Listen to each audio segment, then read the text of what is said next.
is the third of a series of tutorials focused on how to create, publish and sell gestures in the Space Virtual World platform.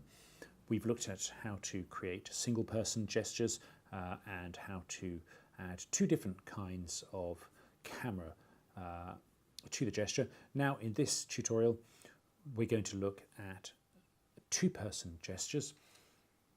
So I'm going to start with a template which you should have in your editor pack as well. Again, you can create them yourself just by adding the components that you can see, but I'm going to press Ctrl D to duplicate it. I'm going to give it a name which is Hey There.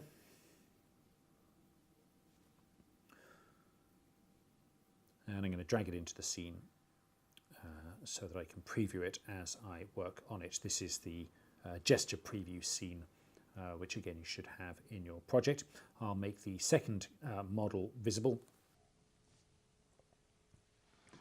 Incidentally, these are the space basic space models. We do support multiple skeletons, so if you're working with the OpenSim skeletons or something else, if you click on the preview setup component here in the scene, here you can see if you drag out the OpenSim models or two other models that we're supporting, skeletons that we're supporting, you can replace them here, and then the gesture that you preview in this scene will play on whatever models that that you apply. But I'm using the space sort of native models.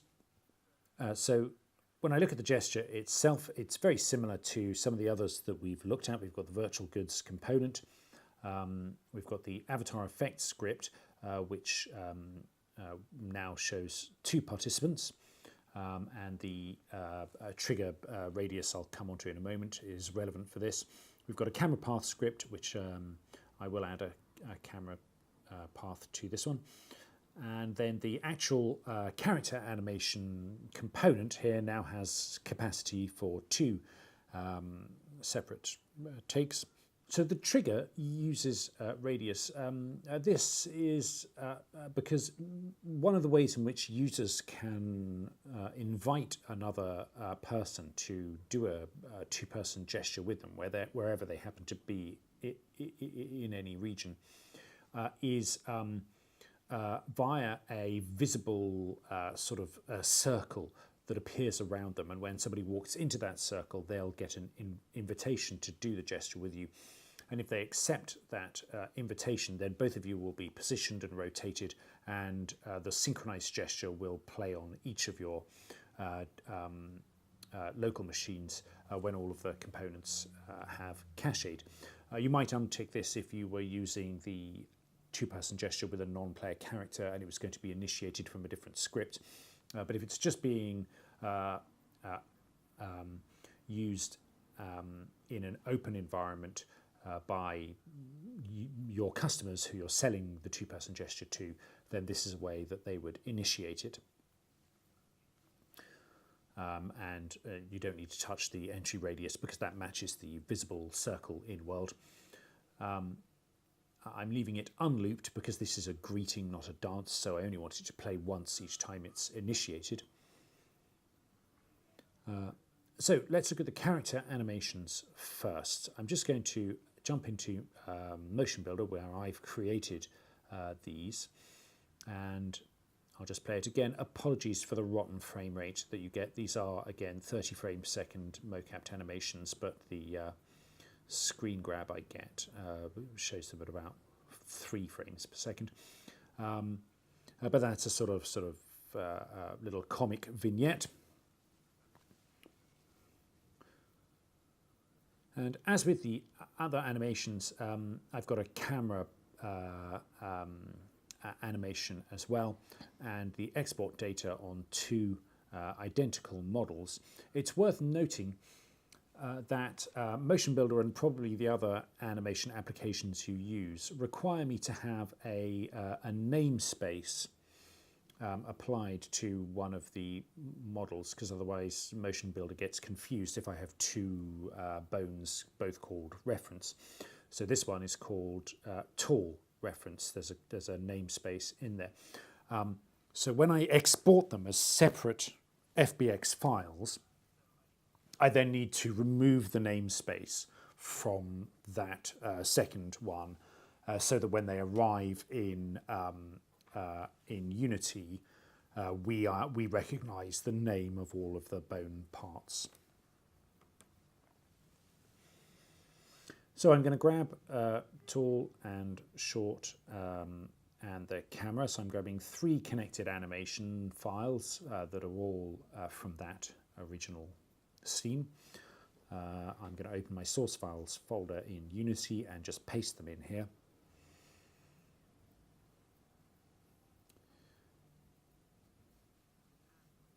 And as with previous tutorials, I'm going to grab first the 2 character animations. Incidentally, when you're making changes to objects in Unity, you can grab multiple copies at once and change them. And as with the previous tutorial, these ones I'm setting as humanoid. If you are using different models, if your animations are coming from OpenSim, BVH files, whatever it may be, then your avatar definition will be you choose this model, you choose the model that you've imported, but I'm using the native models from Space. I'm not going to apply any compression, because I want to retain the quality as much as I possibly can. And now if I look at each one, you can see you've got a little orange light there because they don't loop. They're not intended to, so that's fine. I'm not worried about that. But if I click here, I can see the gesture playing on one of the characters. But you'll notice that he is standing at 0, 0, 0 in the center of the scene. So I'm going to come to motion and then root motion node, root transform. I'm going to click apply, and now you'll see he jumps back a little bit with the offset that comes from the original file. I'm going to do the same thing on this guy, root transform, apply, and he is rotated and offset. And so that now ensures that their position is perfectly coordinated and indistinguishable from the original file here.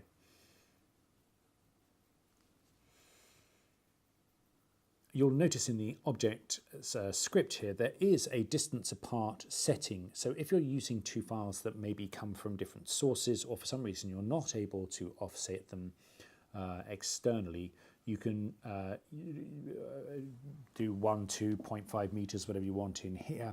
But obviously, if you're doing something very detailed like a handshake, it's going to be much easier to bring the offset in the way I've just shown you. So these are now good to go. I just need the camera as well. Cam Greeting 14 it was called. And again, as per the previous tutorial, this is rigged to legacy, store in root. That's all I need to do. And I click apply. And now I'm ready to drag these into the slots available in the gesture. So I'll just close these ones from the previous tutorial. So here we go. I'm grabbing the take from within the FBX file for each of the character animations. I'm leaving the distance apart as 0 because, as we saw, it's governed. I am ticking fixed avatar heights because if you have a guy who's really short and another guy who's really tall, the avatars in world, and they do these gestures, their hands won't meet and it'll look weird and it'll look wrong. So fixed avatar heights resolves that. The alternative, if you want to, is you can apply IK targets. So you can do 2, not 20. You can do as many as you want. You can see you've then got the option to use the initiator's hands and feet, the guest's hands and feet. I don't like using the IK targets because they tend to, or can result in distortions. You get elbows popping straight and things like that. But it does depend upon the gesture. It depends on the use case. So you've got both options there. For something like this where their hands are touching multiple times throughout the gesture, I am using the fixed avatar heights because it absolutely clamps the result. Now I'm going to drag the camera path in, and as per the previous tutorial, although we grabbed the tracks from the character FBX files, I'm grabbing the FBX file itself into the camera's clip slot. The camera name and the camera focus point name again come from here. They are called camera and camera interest. Yours may be called something different. You can just write over it, but that is the correct naming there. I don't need to tweak the axis because I'm fortunate in that Motion Builder and Unity play nicely on orientation, but if you're exporting from an application that doesn't have Y positive as up and Z positive as forward, then you can use that to override the orientation. And I'm going to set the end time to, it's not 24 actually, how long is this gesture? I can see it just in here, 14.8. So I'm just going to stick that in here. This might actually be automatic by now. I really shouldn't have to put a number in here, should I? But just in case. So that's now ready for me to press play and preview. And we should see it play out indistinguishably from the scene that I had created in Motion Builder. Again, at a rotten frame rate. So now I just need to fill in the virtual goods settings. It is a gesture. I'm leaving the primary language as English. This is called Hey There. I always think of Hank from the Larry Sanders Show. Oh no, it was Hey Now, wasn't it? Hey Now. I'll give it a description. A two-person greeting.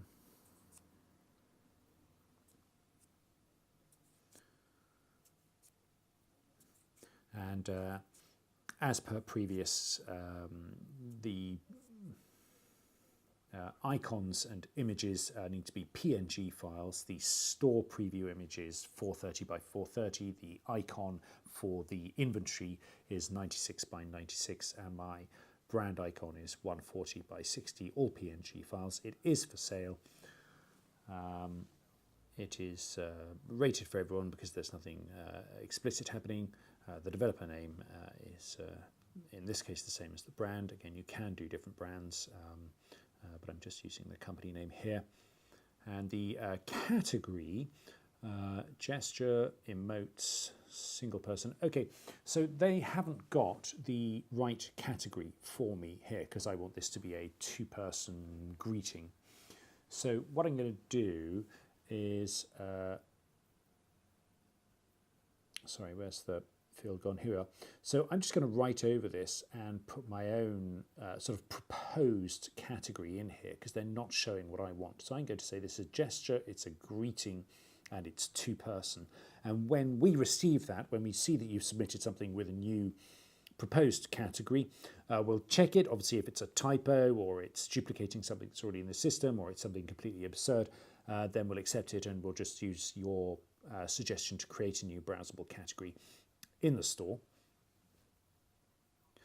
And as per previously, you can see the submission button is grayed out because I'm still working on the version in the scene. So I need to come to the top of the inspector and I want to apply. And now all of the settings that I've done get transferred back to the version that I originally created in the project. You can see it's the same. And I come down to the bottom and the submit button is live. And so I wait for my email to confirm that it is in world. So here I am in world. I can see the gesture is in my inventory. I've actually already dragged it into my hotbar. So I just need to click on it and you'll see it loads. And that invitation will be visible to the colleague who's standing in front of me. He'll have an offer from me. And here we are, and for both him and me and anyone else standing around watching, both of these animations will only launch once once both are cached locally, so they will always be a coordinated synchronized performance.